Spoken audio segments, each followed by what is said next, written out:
ఇతను చూసారా, ఇతను మనిషి కాదు, ఒక రాక్షసుడు. ఎస్, రాక్షసుడే. ఎందుకంటే వాడి పొట్ట ఒక జ్వాలాముఖి లాంటిది. ఎలా అంటావా, చెప్తా విను.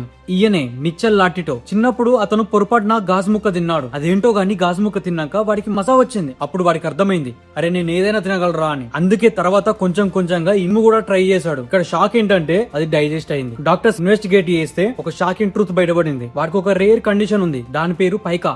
అంటే సాధారణ మనిషి కంటే వాడి స్టమక్ చాలా థిక్, స్టమక్ యాసిడ్స్ చాలా స్ట్రాంగ్. హెవీ వేసినది పనిచేస్తుంది. అప్పటి నుంచి వాడు బల్బ్స్, బ్లేడ్స్, గ్లాస్, స్క్రూస్ కూడా ఇవన్నీ తినేసేవాడు. ఇంకా షాకింగ్ పార్ట్ విను, తన లైఫ్ లో వాడు తిన్నవి ఏంటో తెలుసా? 18 సైకిళ్ళు, 15 షాపింగ్ ట్రాలీస్, 2 బెడ్స్, 7 టీవీస్. ఇంత తిన్నాక కూడా వానికి బోర్ కొట్టింది. ఎస్, కిక్కు రాక బోర్ కొట్టిందంట. అప్పుడు అనుకున్నాడు, ఇదంతా సరిపోదు, ఒక ఏరోప్లేన్ తిందాం, మస్తు ఉంటది అని. అంతే ఇక పూర్తి ఏరోప్లేన్ ని ముక్కలు ముక్కలుగా వేసి 2 ఏళ్లలో పూర్తిగా తినేశాడు. గిన్నెస్ వరల్డ్ రికార్డ్ వల్ల వచ్చి ఇతన్ని ప్రపంచంలో మోస్ట్ బిజారీ థింగ్స్ తిన్న మనిషి అని సర్టిఫికెట్ ప్లస్ ట్రోఫీ ఇచ్చారు. గెస్ వాట్, ఇతను అది కూడా తినేశాడు. చివరికి వాళ్ళు ఇంకో కొత్త అవార్డు తయారు చేశారు. దాని మీద ఏం రాసారు తెలుసా? నీకు దండం నా దూత, ప్లీజ్ దీన్ని మాత్రం తినకరా అయ్యా అని రాశారు. ఈ వీడియో మీకు ఎట్లా అనిపించింది?